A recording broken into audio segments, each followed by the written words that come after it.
sua maior descoberta? Olha, a minha maior contribuição científica, né, descoberta de algo novo, foi um trabalho que eu fiz sobre a mitocôndria humana, né. Nesse trabalho, ele tem uma história bem legal, né, deixa eu contar ela de forma bem breve, né. Então, essa história é interessante porque eu tinha acabado de mudar em 2011 para os Estados Unidos, para a Califórnia, né. Eu fui trabalhar lá, fazer um pós-doutorado, né, na Universidade da Califórnia, na Escola de Pediatria e Medicina Celular e Molecular, né. Então, nesse tempo, eu já tinha uma habilidade de mexer com dados genéticos, né. Então, quando eu cheguei lá, eu comecei a investigar uns dados de humanos e de outros primatas, né, que eu estava estudando num projeto de evolução humana. Aí, por um acaso, eu observei com dados bem preliminares ainda, mas dados bem confiáveis, né? Eu observei que a mitocôndria ela tinha um padrão de processamento genético bem fora da realidade, né? Fora da realidade é porque a mitocôndria ele tem um padrão de processamento genético que remete às bactérias e que é totalmente diferente, assim, é bem diferente do sistema de processamento genético dos seres humanos, né? Da célula do núcleo, né? Então, eu encontrei esses dados, daí eu tinha que dar uma palestra, né? Alguns meses depois que eu encontrei esses dados, eu tinha que dar uma palestra.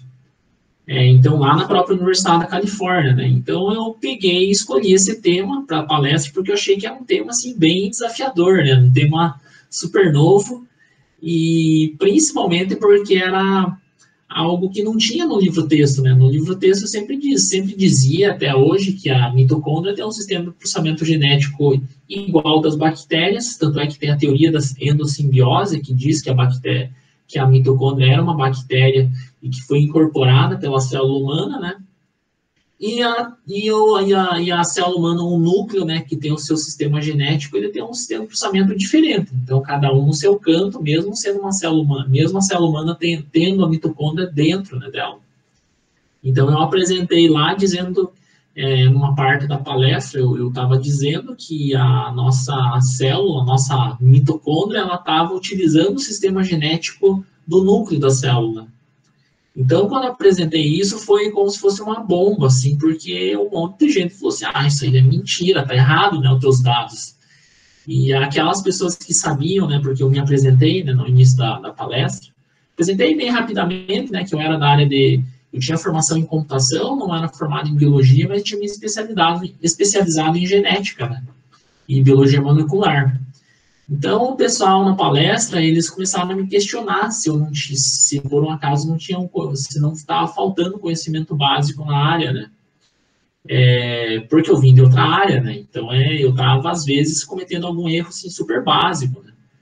Então, depois que eu acabei a palestra, a grande maioria das pessoas, né, me questionaram, alguns até criticaram, né? Falando assim que eu estava numa área errada, que eu vim de outra área, da área de computação.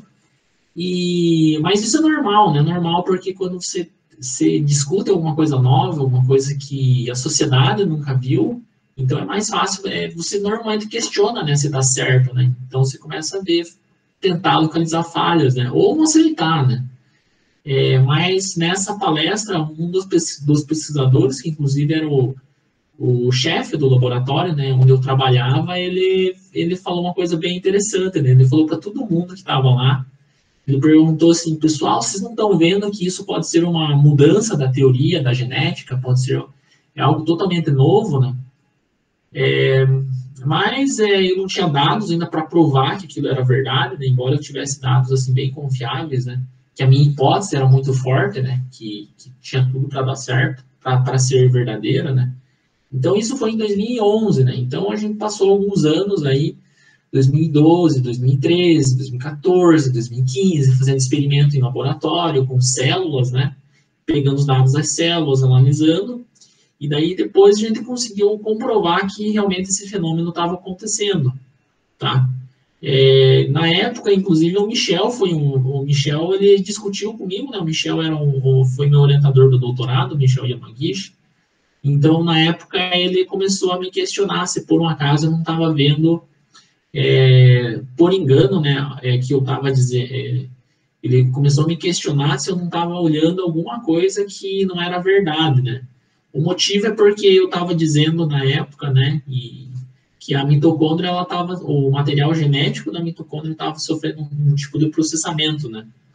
E o questionamento do Michel era se eu não estava olhando, na verdade, o material da mitocôndria que era repetitivo no núcleo da célula, então no núcleo, então na verdade eu não estava nem olhando para a mitocôndria, eu estava olhando para o próprio núcleo, né? Então também tomei o cuidado de fazer essa validação, né? Para ter certeza que eu estava olhando para a genética da mitocôndria e não para do núcleo. Né? Então eu mandei até as sequências para o Michel na época. Então, daí, em 2017, o artigo foi publicado, tá? A gente teve dificuldades de publicar, principalmente porque tinha muito questionamento, né? Na época, quando a gente conseguiu confirmar que era verdadeiro, né? O próprio pesquisador da Universidade da Califórnia, o Alisson, né? Ele até estava sugerindo assim, puxa, isso daí pode ser o artigo mais citado nas nossas vidas, né? Então, ele ficou bem eufórico. Só que para você publicar um trabalho com uma descoberta nova, você muitas vezes tem que ficar anos fazendo muitos experimentos, muitas comprovações independentes, né? Porque na biologia é diferente da exatas, né? Na exatas você faz uma conta, na maioria dos casos, né, muitas vezes, e você prova por A mais B que você está certo, por um teorema, por algum modelo matemático, né? Na biologia, na genética, não existe isso, né? Você tem que fazer múltiplos experimentos, todos independentes, e eles têm que convergir para o mesmo resultado. Então, você tem uma hipótese muito forte que aquilo que você está observando é verdadeiro, né? Então, no fim das contas, essa descoberta, a grande, acho que a importância dela para mim é por causa dessa história que ela tem por trás, né? Que foi uma história que ninguém acreditava, tá? Então é muito importante que quando você tiver alguma ideia nova, principalmente eu acho que talvez por sermos brasileiros, né, a gente acreditar nas suas próprias ideias, porque tudo que é novo vai gerar críticas, né? Aqui no Brasil, eu acho que se eu estivesse no Brasil, eu não teria conseguido levar adiante, porque aqui existe uma grande resistência, né, por coisas muito novas, né? Geralmente a primeira crítica que surge se você não tem uma referência daquele trabalho, né? Se você não tem aquela ideia sua, provavelmente não tem fundamento, né?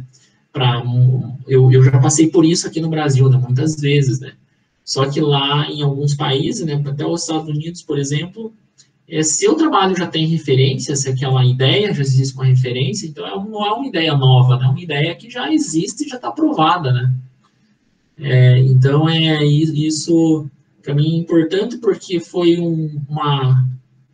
um trabalho, assim, uma ideia que eu tive, eu acreditei nela, né? Isso é muito importante, você acreditar, mesmo sendo criticado, né? Eu fui criticado, então, algumas pessoas até falaram que eu tinha que estudar um pouco mais de genética, né? Depois desse trabalho, né, começaram a surgir outros trabalhos mostrando que a mitocôndria realmente ela está utilizando o sistema de processamento genético do núcleo para fazer outras coisas, né? Então, esses outros trabalhos mostram que, de forma independente, aquela observação que a gente tinha realmente estava no caminho certo. Né? Então, a gente publicou esse trabalho, a gente tomou cuidado de validar, né? Então, essa que é a história, né?